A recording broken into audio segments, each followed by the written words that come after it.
start with the economic limitations of living in a tiger reserve. Well, in the law, the Wildlife Protection Act, it says that you cannot profit off of forest resources, which meant that logging, which had been a year-round source of income, reliable source of income prior to the creation of the Tiger Reserve, was no longer legal. And so what that meant is that you either had to find an alternative source of income or boost what you were already doing, which was agriculture work. And what happened was that sort of both happened. So farms were expanded, but that was still a seasonal effort. And so what happened is that many people ended up leaving the reserve during the off-season to go to nearby towns and do whatever labor work they could and to earn money. However, in living outside of the reserve, they weren't netting any profit. And so I calculated that people who rely on their main source of income from agriculture are living on 15 cents per day. Now, yes, that's a low number, but if we're speaking of poverty as a social relation, what does that 15 cents mean? Well, this is where we link it with malnutrition, in that one of the factors that is contributing to the malnutrition is a simple fact that people don't have enough money to buy food. A chicken at a market costs $4 or $5, and when you're making 15 cents a day, you really can't afford that. And so the malnutrition that we're seeing in the area is a protein deficiency, which is indicated by the enlarged torso of the child in relation to the rest of the body. But the meaning behind this, it creates a new social relation in that the media firestorm portrayed your worst case scenarios, which you see here on the right, and the video up at the top is the first video you get when you search Melghat into YouTube.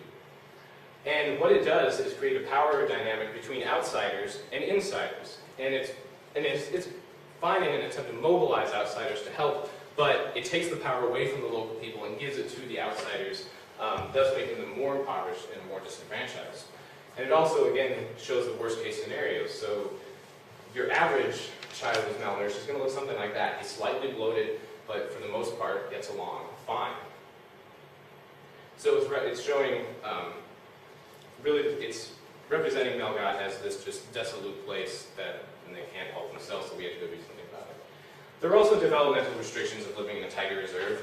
One of the big ones is simply roads. Asphalt roads are discouraged because it gets so hot in Melghat that they melt in the summer and people and animals get stuck in them. But concrete roads are also discouraged in that you can't take pug marks or animal footprints from them.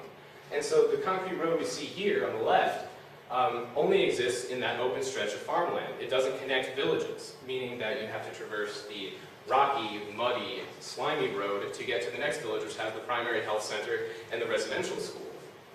We also see, this is a schoolhouse here, and it only goes to a 4th standard because they don't have electricity. They don't have the resources to build it up, so people have to go outside of Melghat in order to get a higher education. I say there's no electricity, but I'm sure you see that. There's no electricity running through it. There are power lines going throughout this whole area, but they don't have electricity because they're worried that it would harm the animals. The great irony being that when a central government official comes to the area, they, of course, turn the power on.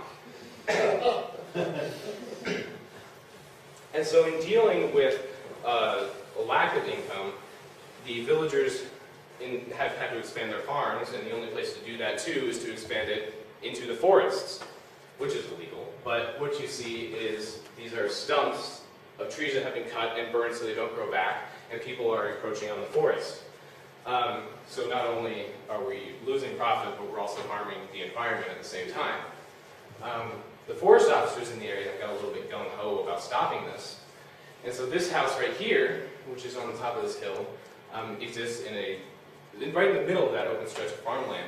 That person was indicted for forest encroachment because there's a few trees on his hill. And that's a case that he's been dealing with for 10 years. He's paid fines, he's gone to jail, he's paid bribes, and it hasn't been alleviated.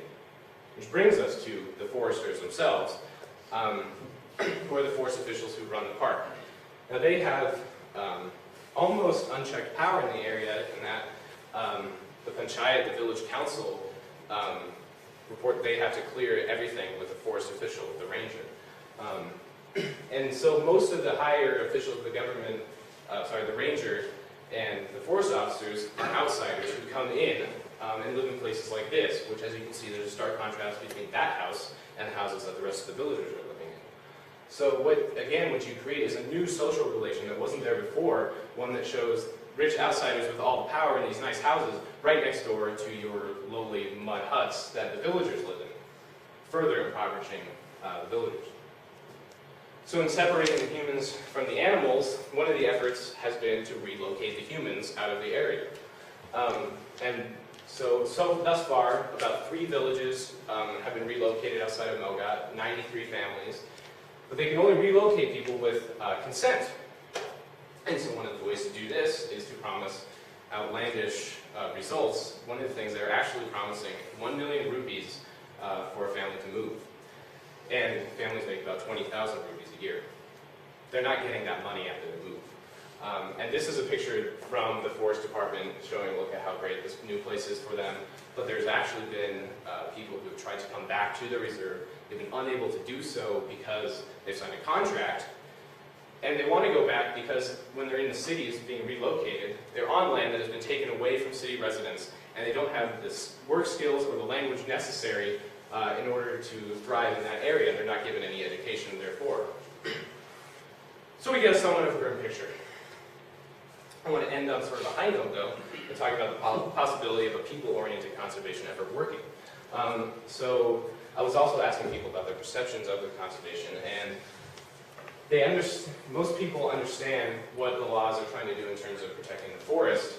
The connection's not quite made to tigers, but for the most part, they believe that if the laws were to go away, that the forest would simply be destroyed. They don't want that to happen. So you do see the beginnings of the right mindset. And what's more so is that one gentleman who I was talking to explained the creation of the Tiger Reserve in terms of ownership. So before the Tiger Reserve was created, the villagers owned the forest and it was their forest. After the Tiger Reserve was created, the forest officials said, no, we own it now. And so he actually explicitly stated that we should have control over this forest because it's ours, and we've been living here forever, and we know we've been interacting in this place for a long time, and we should have power over it.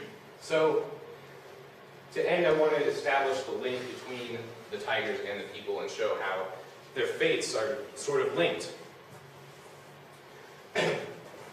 If the tigers are not in Melghat, so if the tigers all go extinct in the area, that opens it up. There's no reason for a tiger reserve. That opens it up for economic development. That opens it up for industry. There's lots of natural resources there, resource extraction, and you would kind of fluff away the people who live there, and their way of life would soon vanish. However, the only way to keep the tigers there is to empower the people. So if you can help the people govern the forest, govern the conservation, then we can improve tiger numbers, which we've seen. The Terrariarc landscape saw 5 more tigers in the area 1 year after that program was implemented. And it has great results. And so there we see the link between tigers and people. I want to go on to thank yous now. I want to thank ACM, which I originally did the study abroad program with, Associated Colleges in the Midwest, and their India office, Sucheta, Tukaram, Subhan, Shruti, and Anju, who were just extremely helpful in picking me up from the airport in Mumbai and everything the second time. I want to thank Madhukuni and Melghat Mitra, the NGOs who housed me. I want to thank Mira, my advisor, for all her help, and all the rest of the SOAN faculty, staff, and students.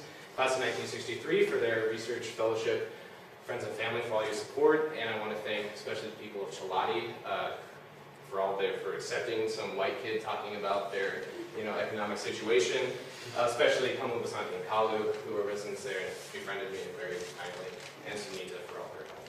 And I'll take questions now.